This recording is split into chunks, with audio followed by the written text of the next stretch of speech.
Hello and welcome, heroes, to the Crit Academy. I am your host, Justin. And I'm your co-host, Austin. And I'm your co-host, Ian.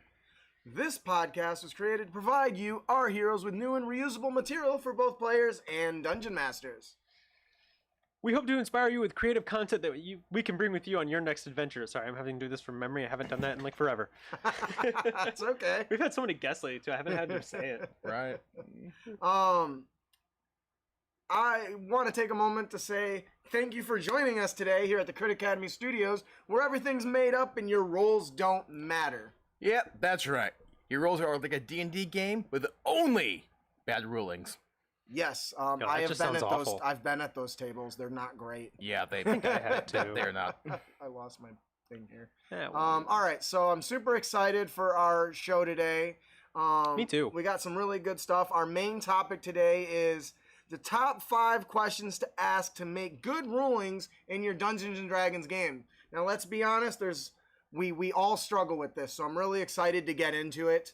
But before that, I'd like to say our Capes and Crooks Kickstarter has ended. Unfortunately, we didn't reach funding, so we are in the process of figuring out whether that's something worth chasing still.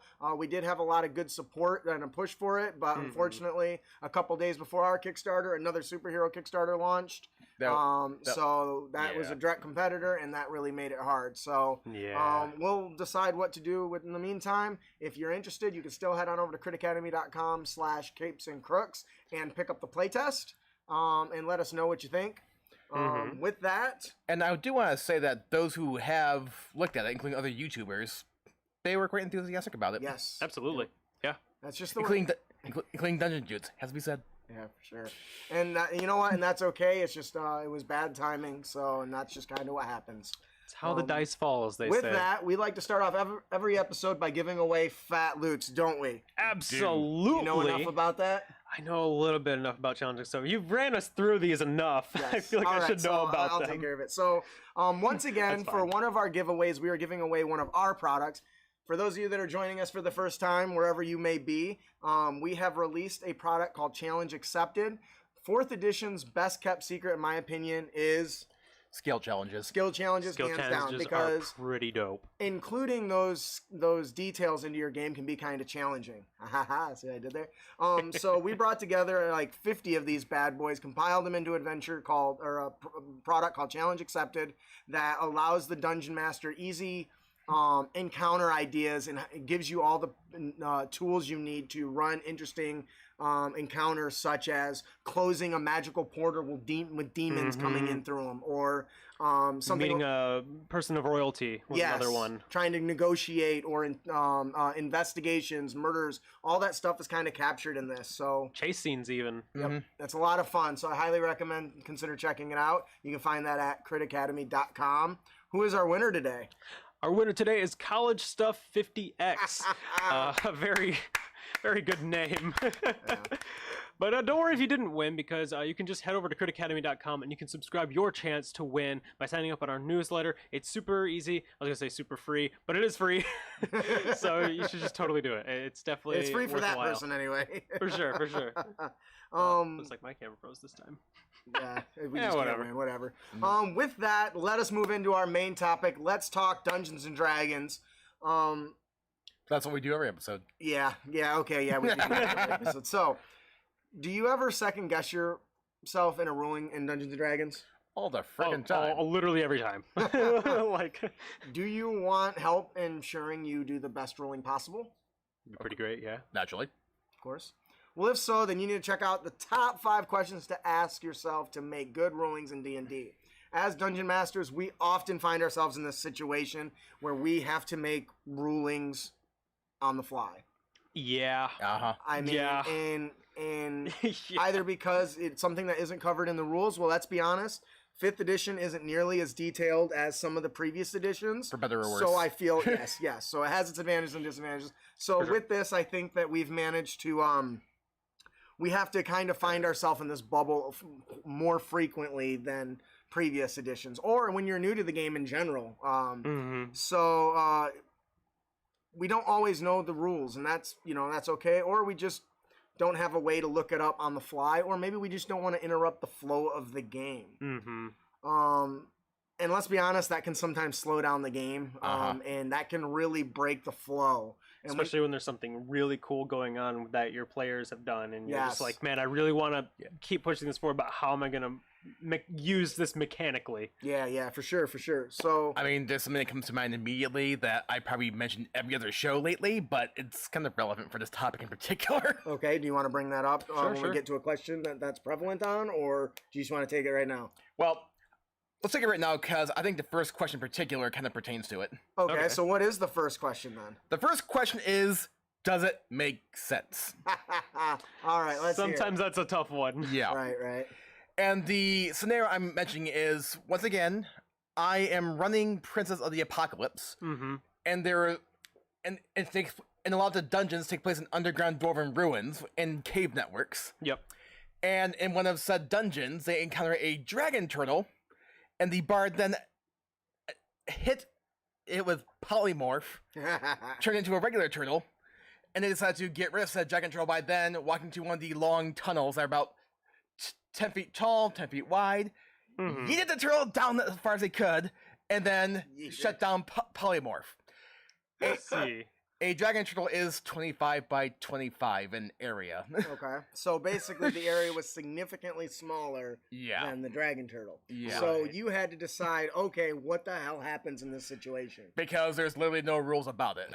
I mean, the closest I can think of was like rulings for like Shrink or Enlarge or the Rune Knight's giant ability, Right. which does specify if you can't become, if the area is too small, you just don't get bigger. Okay, But- so does that mean okay? There's something there at least. Right, but that doesn't quite apply to this though, because it's like, but the thing's returning back to its regular form, which is way too big for this area. So I mean, if it was a house or something, I would say, okay, walls are yay thick, so I would say, yeah, it wrecks the house, but takes yay amount of damage. But since we're talking like pure rock in all directions, right. Yeah, you're literally in like a cave So system. what? So okay, before you give your final ruling, what would you have done in this situation, Austin? I don't know. that's what, which is why I was glad to have at the end of the session because of that reaction right there. I probably would have just. I mean, was this meant to be like some big boss monster or something? A or- huge mini boss, yes, Okay. because dragon turtles are not weak. Right. Right, I right. probably would have just killed it off. I just would have been like, you know what? It was smart enough. It failed the check. Whatever. Like, Okay. well, I'll move on from it. You guys did good. Sure. Carry on. Yep. All right. So, here's my thoughts on that and my thing. So, for me, I understand that this is a very tough decision because Yeah. there's no rules. Yeah, there's literally nothing. But I also Yeah. think that because it's a dragon turtle, it specifically I would say its shell is almost rock hard. So I could see it expanding to its full size and cracking and breaking all of the wherever the area is and getting it lodged and stuck. But I don't know if I would go as far to let it die. Maybe make it a successful encounter. They beat it, right? It's gonna be stuck there for a while. Right. But maybe they delayed it because the risk is you run the risk of setting a precedent, right? Yeah, That's true. And You so do. now, let's just polymorph this other dragon into a turtle and throw it into a well because now you've got to deal with the results of that. So what decision did you end up making? And keep in mind, in a situation like this, there really is no wrong decision. yeah. I just ruled saying it's dead. That tunnel's now plugged full of dragon turtle bits. Move on. Dragon turtle's stew's gonna be the most common meal in the area for the next couple of weeks. Yeah. Just it's like I couldn't think of anything better to do because like and you're right. I was worried about the precedent thing too because Yeah. like on one hand it was a very smart maneuver no matter how you look at it. And so I think that in that situation, I think that is a perfectly fine ruling. Yeah. I think what you could also argue because it's literally like the hole is half its size, right? Like it's literally like Yeah. like imagine if like a human, was put into a room that's only half its size in all areas, and you tried to like, push them in, like say, all right, time to go back to normal, and then you just, you have to suddenly expand to that. I don't think humans would realistically survive, but without being a poor mangled mess. So but I don't know. So I want to give my thoughts before we do have a question in chat that I want to kind of regard. Can you maybe try adjusting your camera a smidgen so it doesn't look like you don't like have a lower face? Yeah. Move it So, down, see if that works. So the question is does it make sense? I would say both scenarios make sense. Yeah. But once again, you got to be careful of that precedent. So in my case, I say, okay, it makes sense that this is going to be an encounter-ending move that they just did. Yeah. So for me, I would say it probably got stuck and couldn't get out, and it's angry. I mean, I don't know. What are the intelligences of those things? They're pretty low, aren't they? Or are they smart? No, they're smart. Okay. I'll have to double check. So I can see that now that in this situation, it would be, okay, it's stuck. If it's super smart, or if it's intelligent, it's going to be pissed off. And now every time they enter the water, this thing's going to be hunting them down. But those are things that you kind of have to be able to plan out, and that's not always going to be the case. Yep, int 10. Int 10. So they're pretty common or stat block, right? Yeah. So Steve Honadell says, I'm just wondering how making a rulings differs between online and in-person games. It seems to me that there's less rules lawyering / arguing with rules online versus in person.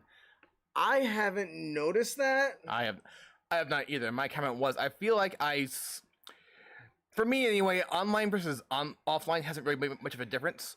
What, to me anyway, has made more of a difference, though, is playing on a map versus theater of the mind, which doesn't always come up, but I do feel like that does make an impact here and there. Oh, and especially when you're trying to be very specific with your rulings and your details. Because I know the players like to optimize their moves. I want to Thunder Blast just these 3 things. And honestly, for tabletop, that makes a huge difference. Because for me, I end up taking, if they come up with a good strategy, I give them the average +1, so there's benefits.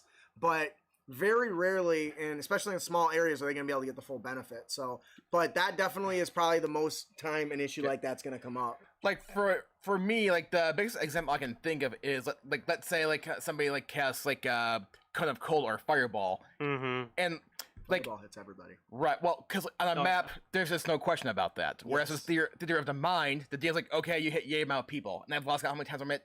What do you mean I'm only hitting that many guys? Should hit them all? The way you described it, it should have been. Right. And so that's definitely where I would agree that some of the rulings come in place. But that's the risk when you are running between theater of the mind versus tabletop. Right. Anyways, so other than that, I haven't seen much of a difference in rules lawyering. Me neither. Personally. So even from like our group, because we've definitely done both, where one was, honestly, that might just be the online is less because they're paying only half attention because they got their Facebook screen open. All right, so what is the second rule, Austin? Is it fair? Yep. Well, can we define what fair is? You probably could, such as like, is it equal benefit for everybody or all parties involved? You could even say that. Like this. So, for instance, with the dragon turtle, you would have made it seem a lot more fair for both the players and the DM because now you have something to leverage because now you didn't insta-kill this thing, right? But now the DM has a little bit of leeway to say, well, this thing still survived and it's going to remember you at some point. Right. So I could see that being like the fair like option. So for me, the idea of fair is somebody wants to do something, it's not in the rules, it's very cool, but it could be broken if I let it get out of hand. Yep.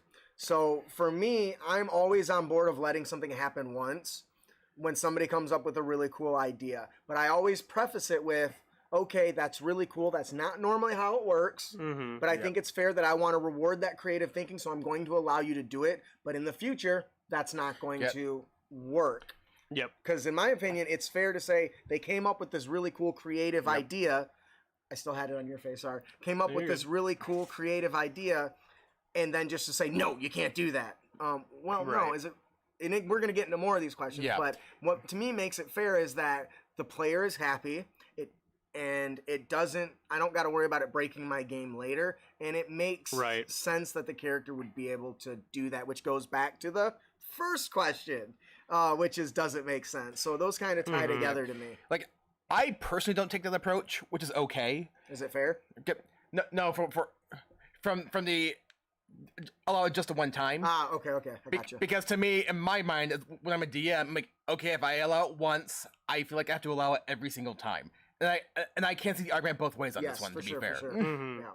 And the other thing, too, is something I have to always. I may not always say it every single time, but I think there's kind of like this unspoken agreement of if I allow it for the players, that means the NPCs can do that too. Yes. Yes. And that's one reason why I'm very careful about letting rules become continuous, right? So, does anybody have a good example where something wasn't fair or was fair that happened to you? No. It's like I have to think. That's Okay, why. well, yeah, I've yeah. got It's like I know it's happened. I but... want to say I want to talk about something I think I've probably talked about on the show before. I have no doubts. I know What what I you're gonna talk consider a about. ruling is not fair. So I was playing a sorcerer and I was at a table and we found this house. We were doing what is it? The Strahd, Curse of Strahd. Curse of Strahd. That was not the example I thought you were going to And use. I ran in and I was playing a loose cannon sorcerer. So nobody would answer the door, so I shot a firebolt through the window. And a hag came out, and we're like level 3. And then another hag came out. We're still level 3. And so my character's like, well, this was a terrible idea. I'm going to run away. DM didn't let me run away at all. Wouldn't let me leave. I was like, well, how is that not an option? They didn't cast a spell to stop me there. Your character wouldn't run away. I was like, no, I'd grab the chick we're escorting and run. It's like, what about your allies? Not my problem. And that was the personality trait and the flaw that my character had is he's only cares about saving his own skin. Right. And he wouldn't let me run. That to me is an unfair ruling because there's no logical There's reason. already a precedent set that says you need to run. I can and that's always an option. There was nothing mechanically stopping me from running. Yeah. That to me is an unfair ruling. He wanted to go that way, that's fine, but I consider that an unfair ruling. I'm surprised you didn't go with the you can't do that because that's your alignment. Yes, example. I knew that's what you were you were thinking about, but I've talked about that one. But this is one where I really thought it was truly just unfair. For the ruling was there was no good reason for it. Mm-hmm. Yeah. There's no reason. Now, why can't I run away? You can't. The fuck kind of a reason is that? Yeah, it's a little weird. Or one I thought too. Now I will have to preface up front that this was a charity game at DragonCon. Okay. And I forget who was running this. I think it might have been I forget who it was, but because it's a charity game, part of it too was you could pay money to basically roll again. Oh, nice. Like $1 for it, Mm-hmm. for like a plot point, if you will. But they made some of the checks so absurd here and there, where it's like, okay, I guess it's a charity game, but and there's like a few points too where some of the stuff like they want us to roll like. Okay, you need to roll an let's check of yay must you make this jump. And I'm saying going, but it's a 10-foot jump. Yeah, you shouldn't have to make a check for that. I shouldn't I don't have to roll to do that. I make it. Did they do that just to raise more money? I'm gonna say that sounds like a real sleazy kind of thing to do, but that's the assumption that I'm operating under, but there was definitely a few points where I'm like, wait a second. For sure. All right, so those are some pretty good examples. So what is the next question is, how much does it really matter? This is my favorite question to ask myself because you know what I learned 99% of the time? The answer is no. It doesn't matter. If it doesn't matter, who cares if they do it? That is one of the most basic things. If a person says, I want to use a good example, minor illusion. Minor illusion doesn't actually, when it creates an image, the image is static. It doesn't move. Right. It doesn't create light. It doesn't do anything. Mm-hmm. I had a player say, I want to cast, use minor illusion to create a little fire to look like the bush is on fire. Spell doesn't work that way. It makes a static fire image. That's it. Mm-hmm. But in that moment, I said, does it really matter if it moves a little bit? You know what I decided? No, it didn't. So he used minor illusion to draw the attention of some guards so that they could go the other way. Do you think that mattered? Not really. I mean, like, you could even say like it wasn't even like a fire. You could say like you could create a silhouette of a person and that would attract the same amount of attention as like a burning bush. You know what I mean? Like you could say I create a static image of a person standing there. Yeah. And they'll run straight at it because they think that might be you trying to hide or something. Yeah. Like I don't know. it doesn't make much It doesn't. of a difference. Yeah. I agree. You've ever been in a situation where a ruling was made and you're like, that doesn't really matter what I go with. Yeah, yeah. And sometimes I'll make an on-the-spot ruling just to keep things moving. Yeah, and sometimes that's what it's about too. Sometimes it really is just about keeping the flow. Yeah, because you just want to keep the action going. You don't want to break what's happening. Another real good example, and I've seen something like this done numerous times. You've got a player who decides they are at the second balcony of the masquerade, and they want to jump off the thing, off the banister, grab onto the chandelier, swing, flip in the air, twist, and land behind the guy and stab him. Now, you could argue that requires a lot of different checks. I just required one. Acrobatics? Yeah, I was going to say, that just sounds like one long acrobatics check to me. And I thought about it because I have been in the other situation where I had to do a jump check, right? Make sure I can reach it. Then once I reached it, I had to do a save to see if I could grab it. Then when I was on, I had to do another check to drop down and land on the guy, and then a save to make sure I don't go prone. I've had to do that before. And honestly, to me, it doesn't matter in that situation. Yeah. Who cares? The player wants to do something cool. Effing let them do it. It's not going to affect the game in any way, shape, or form because all that person did is move from one area to another and then stab. Like, Kevin, in a similar vein, I remember reading the webcomic DM of the Rings, which are basically, they basically just made a comic of taking still images from Lord of the Rings movies, but turned into a D&D game. Huh.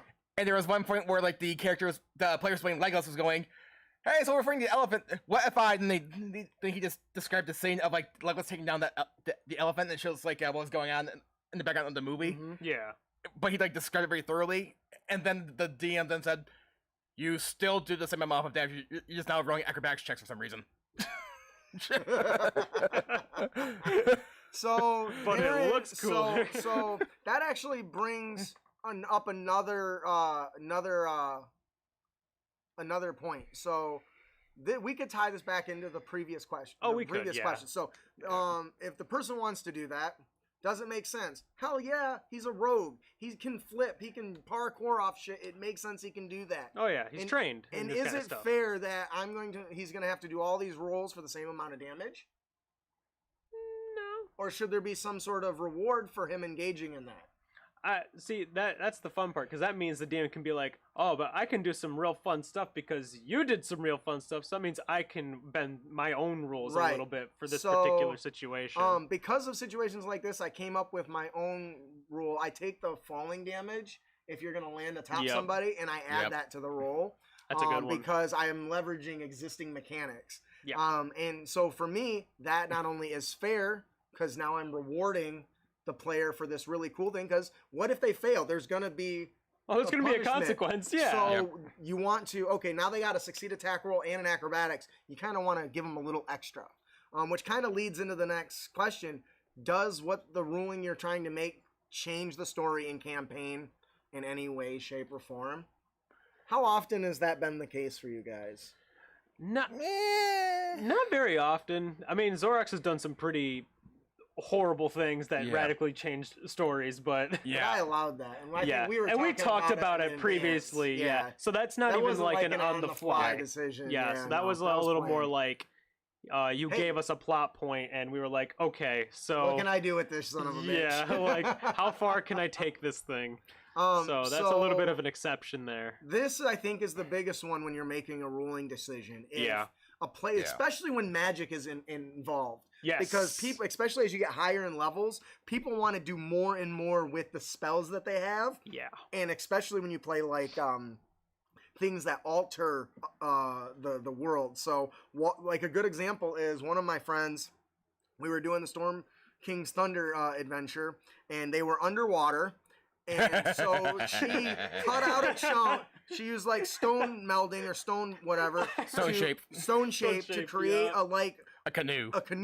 And then use shape water to create a submarine bubble thing around it so that they could go searching for this gem. That was awesome. really smart. Now, is any of that in the rules? Probably not. Really, not to that degree of description. And technically the walls are made out of coral. So now I had to deal with, is coral really a type of stone? I'm not smart enough to know the answer to that, so I was like, you know what, I'm going to roll with it.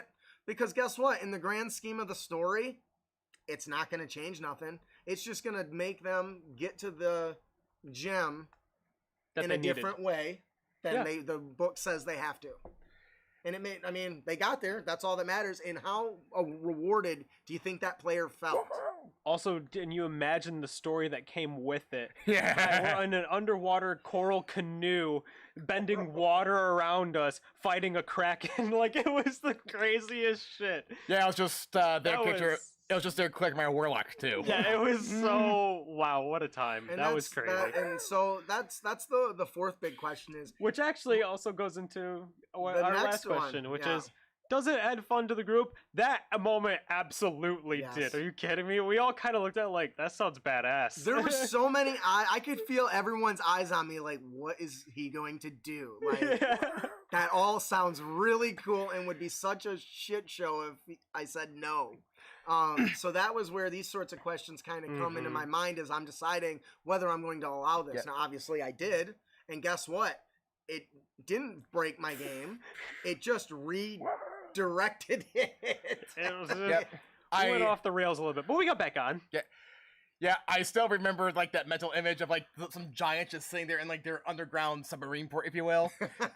Only for out of the blue, there's like a coral canoe just erupted from the water with these tentacles like reaching after it. With my boy going, woohoo! Carrying a giant pearl. We're free. I like what Steve says, which is the rule of cool. Yep. And it's like, yeah, I mean, that's what it is. That's basically what it is. And that's kind of, all these questions are meant to decide, because there's a lot of people that will get angry if they try to do something and they're constantly being shut down. Yeah. And in the ones that don't get angry start to just decide not to even pose ideas. Yeah, they don't even bother to engage with the group. And to me, that's the worst, because I understand that sometimes we have to say no. Sometimes there's some batshit crazy stuff that's just like, no, that's not going to work. But you can always, as a DM, I'd recommend following it up with, here's what you could do. Yeah, and do you at still least want offer to an alternative. Yeah, because I can think of a really, really good example. Oh, geez. And I think even Inter-Party Conflict, Gabe has talked about what happens when you throw a portable hole into a lake. Does it that's a good point. Drain it all? Depends. It has a limited amount of space. So it's not going to suck it all in indefinitely. It'll probably lower it a little bit. But it does have a limited amount of space. It doesn't. It gets full and then it stops. So then you just got an interdimensional pool, I guess, a portable pool. You have the elemental plane of water, but inside a small hole. Yes. And so in that situation, when a player says, "I want to throw my bag of holding and drain the entire lake," no. Yeah, that's not how that works. There's a weight limit on that. There is. And water has weight. So that would be an example of say, you can throw it in there, it'll absorb this amount of water, but it's not going to drain the entire lake. Right. A rain puddle, maybe. Probably, or a small pond. I was going to say a small pond could probably do it. Yeah. I mean, a bag of holding can contain quite a bit. No, you cast a gate spell in the bottom of a lake into another dimension. That might be in there. That's a little bit different. That's different. That doesn't have a capacity limit until it closes, right? I don't even know what, I know it's big. So the bag of holding can only hold 500 pounds. Yeah. Water would, that's like, it says it's 64 cubic feet in size. That is not that big compared to like a lake. So sometimes we do have to say no. And players generally will understand that if you can follow it up with what? An alternative. Or a reason. Both. Or a reason. Yeah, like, or a reason, yeah. Like it doesn't work because of this. Just saying no is like the worst thing you can do. So when you're explain why you're saying no. Yes. That's a big thing. That goes so far. Yeah. And it makes you look like less of a dick. Yeah, and I definitely can think of a few rulings here where like, really, dude? Yeah. And I mean, that's one they probably didn't explain why, right? Or they explained why after the game. Which then you're like, oh, makes sense. I wouldn't have been all curmudgeonly the whole game if you just said something. Why wait till afterwards? Like, that makes no sense. Like, just get it out of the way now. Yeah. Like, or in my case, if I don't know the ruling and I don't want to deal with it, I'll say, hey, let's go ahead. We'll do it this way now. I'm going to write it down and I'll look it up later. That's a really That's a good way to do it too. Well, because then I can come back and say, okay, I allowed you to do this, but for these 3 reasons, you can't do that. Right. It doesn't work in Dungeons and Dragons that way. So moving forward, just so you know, because you want to keep everyone informed, because everyone can learn and expand their skills together. Or this one ruling I'm thinking of in particular was, and this is not a rules example, mind you. I was playing a game of Shadowrun, and the way the game unfolded was, the GM's like, okay, it's this day of the week, and it's this time of day. Where's your character? And I answered, well, that time of day and that time of the week, my character is probably at home, at this location. And the GM's like, are you sure? I'm like, yeah.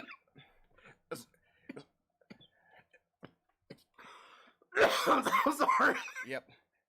I'm like, why wouldn't I be? Because that seems to be the logical answer, and this was a group that is like hardcore in the role playing. Right. And then he's like, okay, here's the situation that's happening at this location, and your home, since it's 2 hours away, you're not participating in combat. That's so stupid. Yeah. What does that add to the game? No, for me, it added nothing. Well, obviously, but like, I would have just... So, like, I just sat there for 4 hours doing nothing. I'm like, this is not fun. Yeah, like... Come on, we can do better. Yeah, like, what?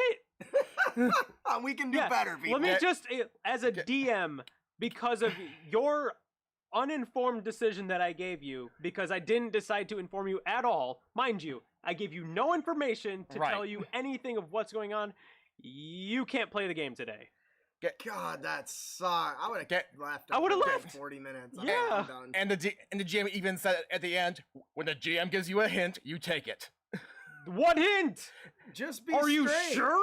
Yeah. That's Just the say, hint? Hey, if you're stuck at home, you're not going to be in the game. Oh my god. Is your character here? That's the that's GM infuriating. As like, Oh my god. it's like, that's my reaction to him. I'm like, okay, that's the ruling you made, and then you turn around and said, it was your fault, by the way. Which is... What a dick. Yeah, I would have just I hope you kicked him in his dice for that. No, Tori left that group. Oh, right. All right, so... that contributed to the reasons why. As a recap, if you want to improve your D&D rulings, you want to ask yourself these 5 questions. Does it make sense? Is it fair? How much does it really matter? Does it radically change the story or the campaign? And most important of all, is it fun for the group? Okay, and as you can see, with the last example, that was not fun for me at all. Therefore, I call it bad ruling. No, yeah, it, that sucks. People, you guys, some of you suck. Yeah, some of you humans out there, assholes, all of you. Okay, all right. And you know what? Some of these questions too, I kind of feel like I have to mention this on some level, like only because I watched a video about this topic the other day, and one channel I followed did talk about metagaming, which is a topic we've touched on in the past. Yep. And one question I did bring up as a counter example, okay, but some of the examples you gave is some forms of metagaming where I don't believe a lot of people realize how many things fall into metagaming. Right. And I believe and I do believe that sometimes the question has to be asked, how much harm is this actually causing to the game? Yeah. Yeah. Absolutely. Looking at monster stat blocks and leveraging that's very bad. Knowing your hit points, not so much. Yeah. Like an element with that whole dragon turtle scenario. I actually had to tell my brother, don't look at monster stat blocks. That's considered extremely rude. Oh, they did that in advance? My brother did. Well, he looked it up as we were fighting it. But to be fair, he is a newer player. He's new? Okay. Yeah. Like, hey, yeah, you don't do that. All right, with that, a little bit rude. How about a word from our sponsor, us? So, we sponsor ourselves. That's right. If you guys don't know, Whitaker's Well of Magical Items is available in softcover and PDF. It's an easy D100 tables to randomly generate magic items for 5th edition of the world's greatest role-playing game. I'm super excited for this. I had a blast doing it. I'm a huge fan of the dungeon crawl, roguelike games where loot is dropping everywhere. So being able to do something like this and just roll up an item randomly is super fun. And because I can pick the rarity, you can decide how often you roll and how powerful the item is. The more powerful, the more you roll. And it's very cool. Even common items, things that just change the weapon's element to like fire or lightning without actually increasing its damage, which is fun. Woohoo! So lots of stuff to check out. Please consider checking that out. If the wife is watching, please drop a link in the Magic items are fun. Yes, definitely check that out. With that, let's move on to our Unearthed tips and tricks. And now, what you've all been waiting for. Our Unearthed Tips and Tricks segment, where we bring you new and reusable material for both players and DMs.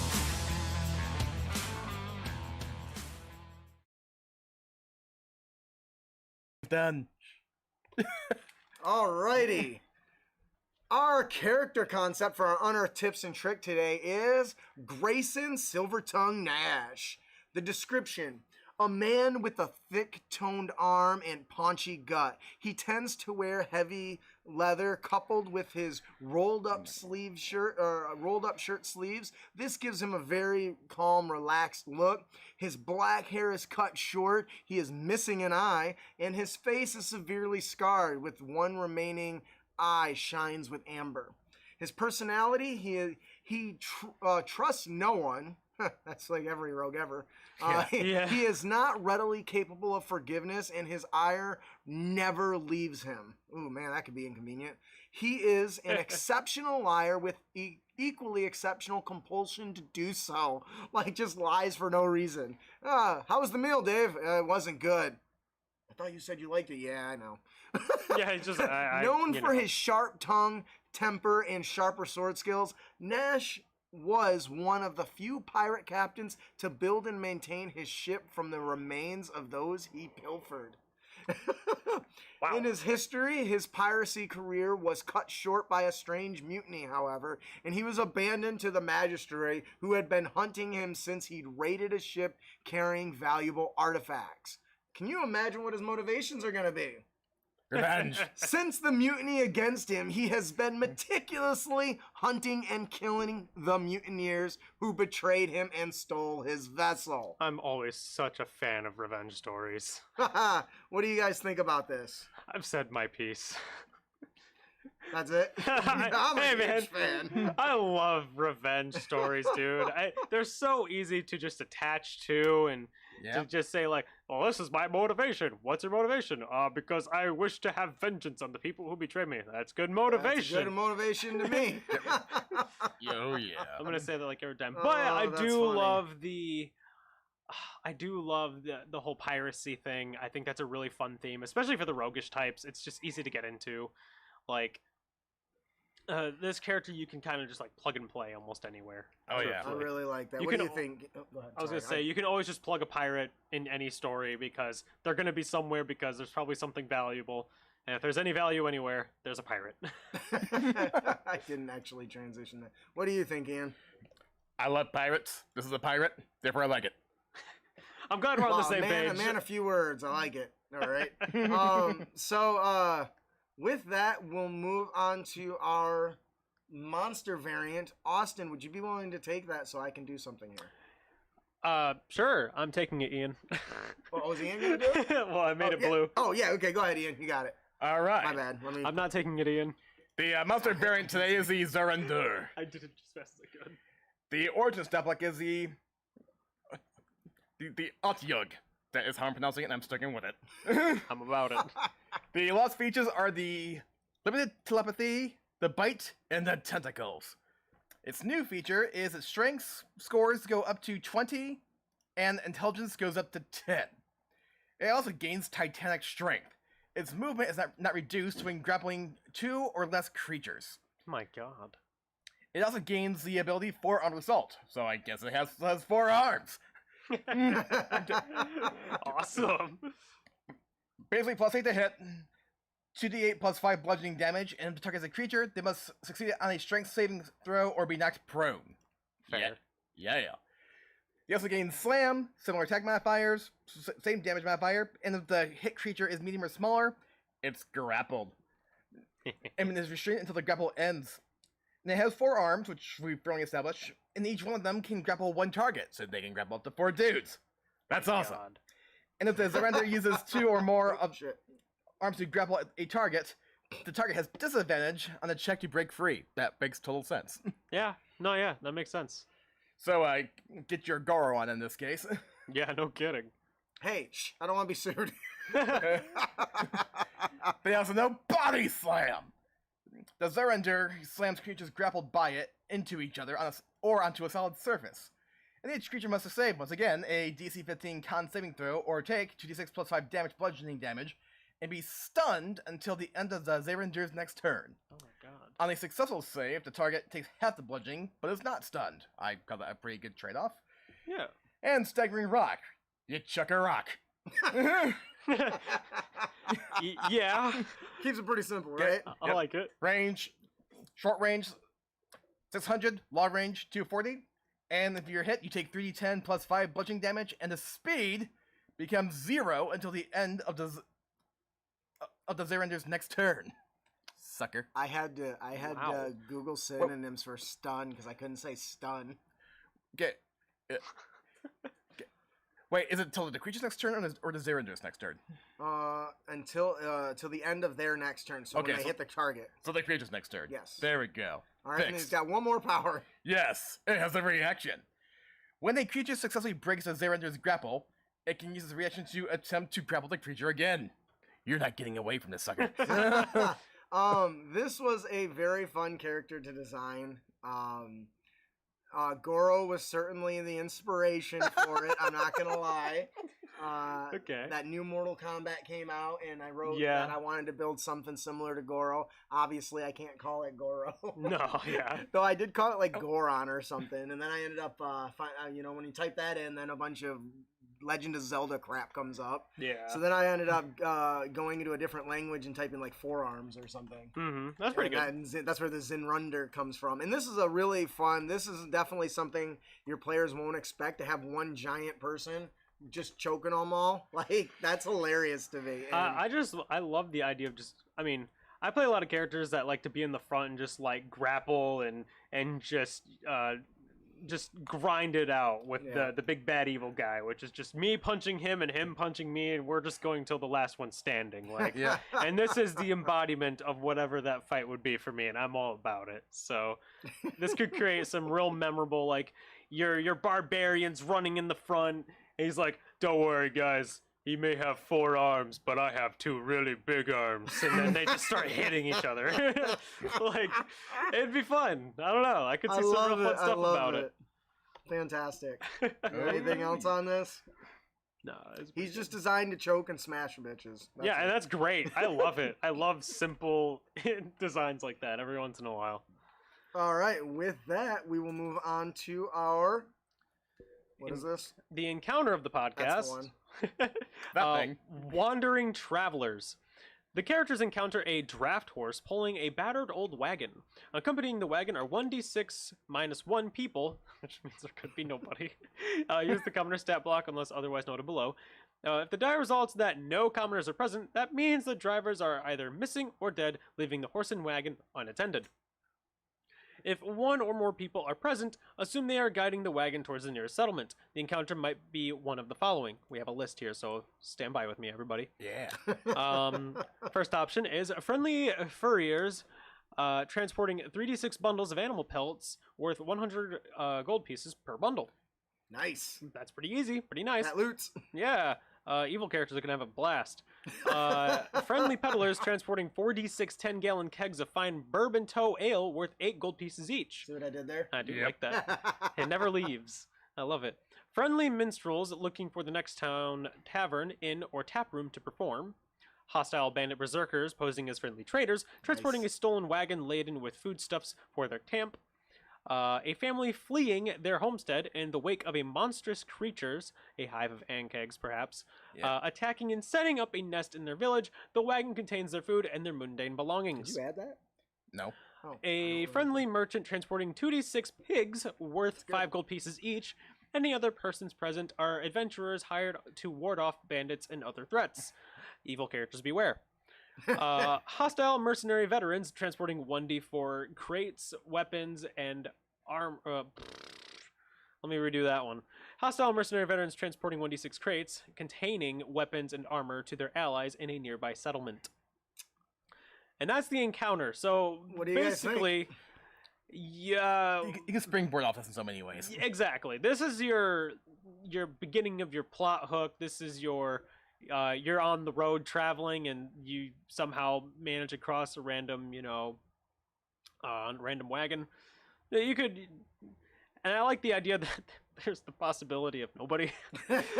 Just a wagon being pulled just by a a horse by itself. And everyone's kind of like, that's a little Like, bizarre. Anybody else notice that horse has nobody attending to it, and there's Guys- blood smears all across the side Hey of guys, it? shouldn't we investigate? As the evil character goes, I don't see any benefit to investigating. There's I'm nobody to moving pay you." forward. Yeah.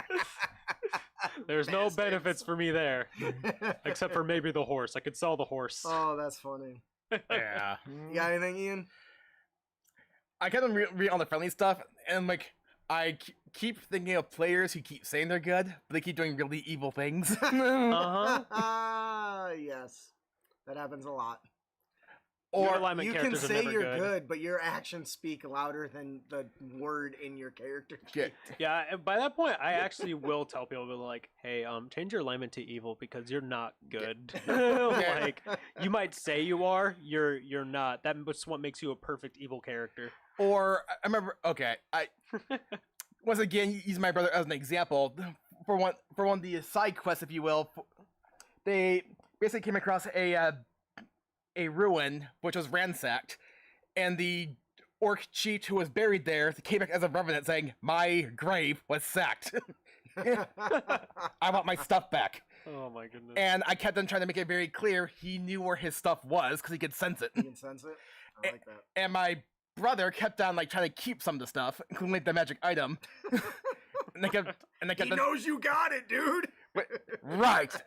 I kept on saying, "Remember, he knows where this stuff is. Remember, he's a revenant." He's gonna follow you indefinitely because they don't die, do they? They do not die No, they just keep on going. until their grudge is fulfilled. Nice. All right. So my brother like, "Okay, fine, I'll put it back." The last thing I want to point out about the wandering travelers encounter that we just discussed, not every encounter that the players run into has to be bad. Which I think is really, really important here because every time as Dungeon Masters we build encounters, it's almost always something that's hostile. And that's not always the case, but that's the way it feels sometimes. So Yeah. having an encounter list like this so you can roll on that includes friendly furs who are they're trying to make a living. And, Yeah. You know, and the peddlers that are trying to sell some bourbon toe, you know. Yep. You can have encounters that are interesting that give you an opportunity to roleplay and expand your world, especially if you include unique characters in those transporting, because it really brings the world to life. Do we have I think we had a really good question. So we got a question from Troy, of course. It says, "Do you have a rules lawyer in the group who can probably spit out the relevant mechanics on the spot?" It depends. It depends. Ian's pretty good about it. I know Troy is quite the rules lawyer. And when you have that character with you or that player with you, it's okay to lean on them for rulings. Oh, for sure. Yeah. That is Yeah. certainly a tool to use. But the bigger focus I think we were trying to touch on is the fact that there's a lot of stuff the rules don't cover. Oh yeah. But if you do have a rules lawyers aren't bad. I know it has a negative connotation Hey. with it. I'm just gonna say, like, this is a team game. This isn't DM versus players. Team game. Group effort. Yeah, there are some people that think that way, though.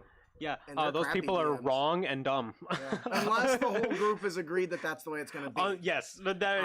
But that's different. So, anyways, Yeah. yes. So We're I talking think that Troy's general right. tables. If you've got somebody that knows those rules, and I'm a good example of that. I know a lot of rules, but I forget just as many as I know. And there's sometimes where I'll turn and ask somebody, usually Ian or Troy if he's at my table, "Hey, what do you think about this?" And I always say, "What do you think about that?" Because sometimes I don't always go with what the book says. Yeah. Sometimes you just don't remember what the book says. It'll take too long to look it up and slow down the That's game. also a thing too. Yeah. Yeah. So, anyways, with that, we will move on to our magic item of the podcast. Now I'm gonna be honest. This is a really long magic item, so I'm not gonna read it verbatim. We're just gonna break it down what it does. Sure. So this is the Tomb of Material Perfection. It is a wondrous rare item submitted from listener Black Magus. A Treatise on Material Component Preparation and Improvement by Master Wizard Robert Cross. This work is most interesting to those into the science of how material components interact with spells and how to get more out of the items surrounding each spell. Now, this is an interesting tome, much like the other books in the DMG, that allows the character to progress in a way that it alters the way some of the spells work. Anybody that's been watching the show knows that I've recently been adding magic items that are material components that enhance spells. Either increasing their range when you combine that material component, increasing their damage, their duration, all that sort of stuff. Because to me, that is an interesting way to include material components and reward the nature searching in the gathering and the herbalism and all that stuff into a way the players can benefit it by combining it with their spells. Like I think one of the monsters we just did enhance the dispel magic. What was the name of that? The mana drinker? What was it? The mana? Something like that. Anyways, whatever it was, the mana drinker, I think is what it was called. If you could harvest one of its organs that basically allowed you to cast your next dispel magic with it as a 9th level spell. Which is insane. It basically dispels almost everything instantly. And so this book kind of follows that trend by giving you kind of some guidelines. So, which is obviously tended towards wizards. So over the course of 12-hour study, you notice that's longer than an 8-hour rest. I don't know the intent behind that, but it's definitely different. It's meant to just, I think the idea is just to flavor that this is meant to take longer. This is, especially when the reader must know the following languages, which is not something I see very often in any magic item, actually. I totally shot right by that. You need to know Common, Draconic, and Infernal, which is do this. Quite interesting. And this is different from other magic items. So this one, sure. we're only going to give one example because it has so many tiers. But it says, a creature who is studying the material must succeed on a DC 19 intelligence check during a long rest, which is different than the 12 hours it says above it. Yep. After a successful study, the caster will be able to modify and improve material components enough to make a different arcane effect. So, and given the Cliff Notes version, one of the refinements basically increases the spell's duration. Okay. One of them can adjust the area that's affected. Okay. Like size and so forth. Yep. And another one, if I read this correctly, increases how many times the component can be used. Yes. So, interesting. So, thank you for cliff noting that for me. Thank so basically, you. Yes.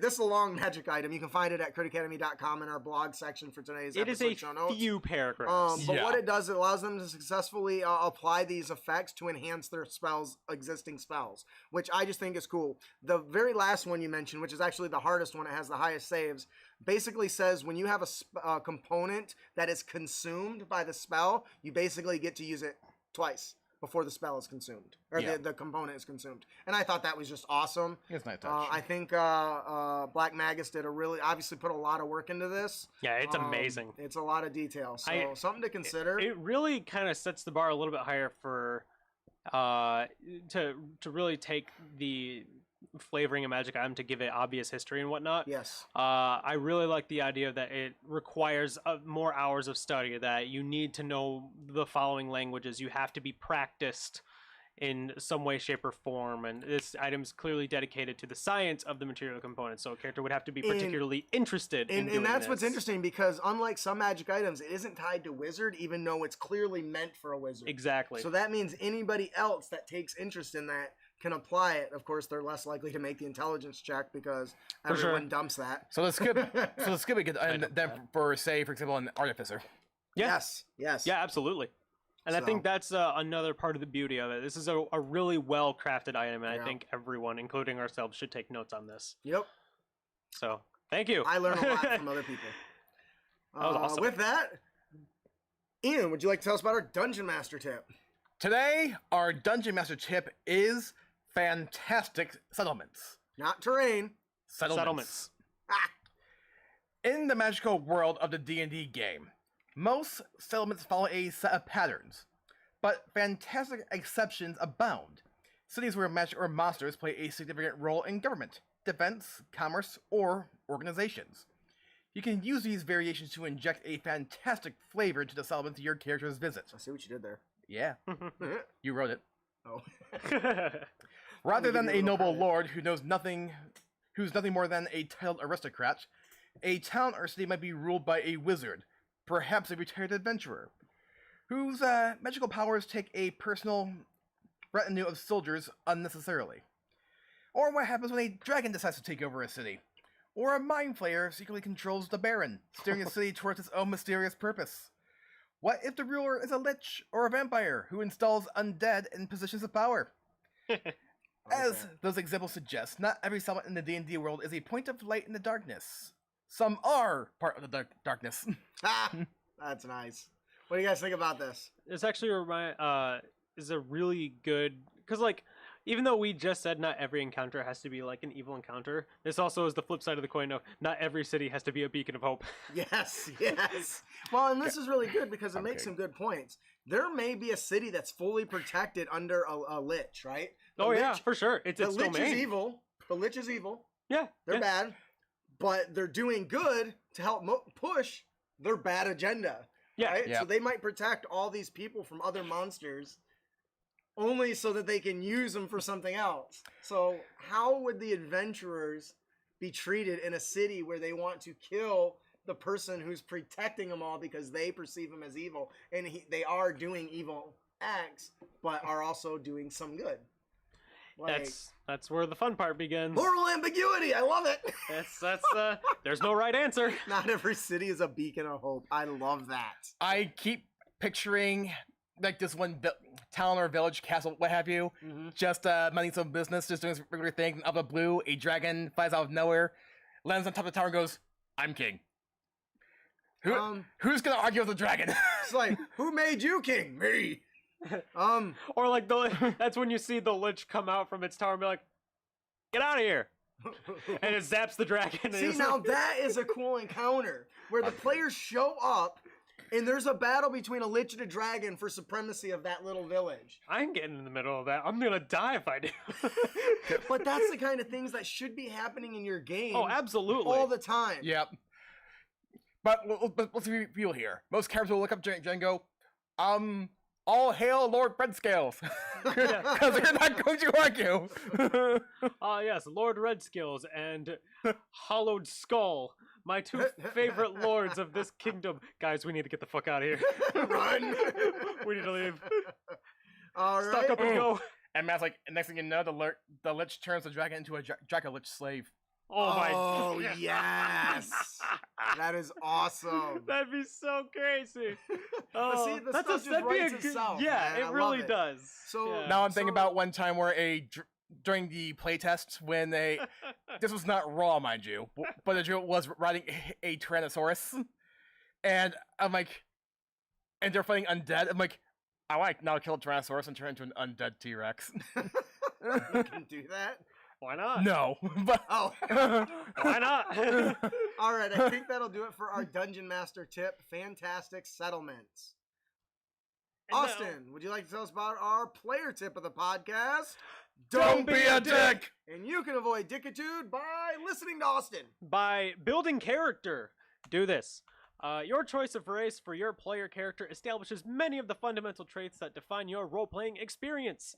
Specific values, perspectives, and motivations are associated with each race in the campaign setting. Although your selection of geographical raising or profession background informs your character's outlook, race is often a primary contributing factor, not only for you, but for the characters and the NPCs who perceive you. As a player, spend time learning a bit about your race's place in the world. Lean on those cultural and spiritual values to help flesh out your character. This is huge. Just because you're an Azamar doesn't mean everyone's gonna look at you like you're a real nice guy. You don't have to be a nice guy. Yeah, I think people do forget that. Or like A the lot of the, tieflings are the big one, I guess. Yeah, a lot of the races in this game do have like a culture or a history to them. But Mhm. players avoid that. So, and I think that has a lot to do with the fact of like They may not know about it. that, or they're fans of Dritz. Dritz is the exact opposite of what this is suggesting, right? Yes. Everyone, Drow are bound to Loth, and she's crazy. Yeah, And so their that's culture putting it is lightly. around that, right? Yeah. And Dritz kind of goes away from that. But it's okay to play a drow that worships Lolth and is psychopathic and crazy too. And you can lead into that where, like, and this is just my understanding, in the drow society, the matrons are top dogs. Yep. Yep. And men are just convenient tools for making more females. Pretty much. And that's pretty much how it is. You can lean into that and utilize that to build your character. And I encourage you to, because then it helps share the game's lore with the other players who don't know that stuff. Mm-hmm. So you can turn it into more than just, I'm playing a drow, to, I am a drow, I follow Lolth, and all you men are beneath me. I'm now picturing All of us men are beneath the females of the group. Hello. Yep.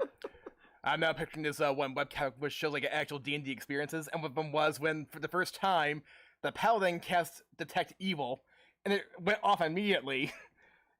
And it turned Just flared like right near one of the characters. yeah, okay. And he pointed at the wizard like, "What the?" And it was like, "You didn't know I was evil." It just happens that our goals align for the moment. Right? Come to think of it, did Matt ever use Divine Sense, and did it? Matt, did you never use Divine Sense and figure out that my character was evil the whole fucking time? I don't remember. Apparently not. I don't recall. I don't think it detects alignment. It's No. it detects They if kind you're of like They kind of walked away from that in fifth. Yeah, it's Yeah, more I forgot like about tied that. to like If you're- devils and yeah, stuff, which that's you want. right. So yeah. So never mind. see, he's judging you, and he don't even know the rules. I didn't know what I See, did. this is so. Let's go Yeah, back. Divine Sense was different. That was Yeah. my bad. Give me a second to check Divine Sense. Yeah, because apparently neither of us knew. Yeah. All right. Well, because it's so easy to be like, oh, it's evil because it's all dark, and embalming because it's a devil? Question mark? Like, yeah, I mean, it makes sense. Well, see, that's the thing about things like Divine Daryl. Sense, though. It targets something specific, but that thing doesn't necessarily have the alignment that's associated with it. Right. And I'm all about that stuff. But sometimes Yeah. devils are just devils and need to die. Yeah. And sometimes, just because somebody's evil does not mean they're a complete dick either. Right. Actually, I remember I saw like a note on like lawful evil characters, which the comment referred to them as Palpatines. Yeah. Palpatines. Yeah. No, I can see that. And Jericho goes, let's be real here. Yeah, they're evil, but they get things done. Yeah. Yeah. All right. With that, that'll do it for our player tip of the podcast. Don't be a dick! And you can avoid dickitude by building character. Your race's culture, tie it to your story. It's fun. Dive into it. Don't be afraid to do that. All right. With that, we have one more gift to give away. Compliments of our generous sponsor. Yep. Yep, Divine Sense. That's an action. You can detect good and evil. First sentence. Wow. Cool. Fancy. Go. That's you. It's purple. It's always purple. Because he doesn't change it. Because he's lazy. Our Fat Luke giveaway I'm today. lazy. Our Fat Luke giveaway today is the Archive of Esoteric Secrets 2 by Jack Wayhill. Nice. Nice. I'm assuming that's how you pronounce it. The Archive of the Esoteric Secrets is a compendium of 106 brand new spells for 5th edition, Wow. made to fulfill mechanical niches in the game and/or create exciting role-playing opportunities. So I had the privilege of going through this, and Sounds like a lot. if you're looking for spells that do damage only, you're not necessarily going to find a lot here. What instead this does is gives you so many utility spells to choose from, you will actually want to pick them. Because they're very niche, and it talks about that, they're very niche, but because of that, you get to do some stuff that you wouldn't ever think of, and it really does open up roleplay opportunities. So who's our winner today? Our winner today is Flesher Floors. Woo! Congratulations! I'm now picturing floors made out of meat. Did it win? No problem. Head over to crackcarry.com and subscribe for your chance to win. Yeah, do that. Every week we give away fat loots. All you got to do is subscribe. Head on over to Crick Academy to do that. Follow us on social media. If you're following us on TikTok, please do that. YouTube. Our YouTube is growing crazy. In the last 28 days, we've gotten almost 400 new subscribers. Wow. So if you haven't been to our Congratulations. YouTube, please consider following along at youtube.com/c/Crit Academy. and if you like the show, consider leaving a review. You may not know it, but reviews on like iTunes platform gets caught in all the podcatchers. Please, it goes a long way because your word. I can talk about how great we are all day long, but your guys' words are what really matter. Yeah, for sure. Nobody cares what I have to say about myself, except Right. me when I'm talking to my mirror. With that, I would like to also do one more plug for Memorable Monsters. If you're looking for some great monster manual where monsters have fully fleshed out backstories, motives, flaws, personality traits, please consider picking up Memorable Monsters at Crit Academy. You can get it in print on demand. So please consider checking that out. It's currently got 5 stars. They're all very plug and play. Yes, Yep. and they make great. Not only are they monsters for villains, but it gives you different ways to utilize them as merchants, as allies, as quest givers, as heroes for hire, all that stuff. So I know on the game I'm a part of, the Initiative and Intrigue, I was super surprised to find that Alex Baum included Tanis, the greedy ass That's goblin merchant really in cool. it. So I was super excited to be a part of that. So consider checking out Memorable Monsters. With that, please join us on our next episode. We will be discussing how to craft a dastardly plot in Dungeons and Dragons. Oh shit, I guess I skipped ahead, didn't I? Yeah, a little bit. Whatever, who But that's cares? okay. So, with that, the last thing I want to say is this Friday, August 6th, we are launching our Ravnica campaign Yeah. on Oh, man. YouTube. Come watch us. I promise you guys are going to love it. If you wanted to delve into Worlds Unknown, this is going to be the campaign to watch. Yeah. So- Like, all of our characters have no idea what this setting is. We came from the Forgotten Realm, so this is going to be a real ride for everybody. Ha! You have no idea how accurate Ride is. All right, with that, I am your host, Justin. I'm your co-host, Austin. And I'm your co-host, Ian. Thanks for listening. Keep your blades sharp and spells prepared, heroes. We'll see you guys later. See you Thanks later, for joining guys. us.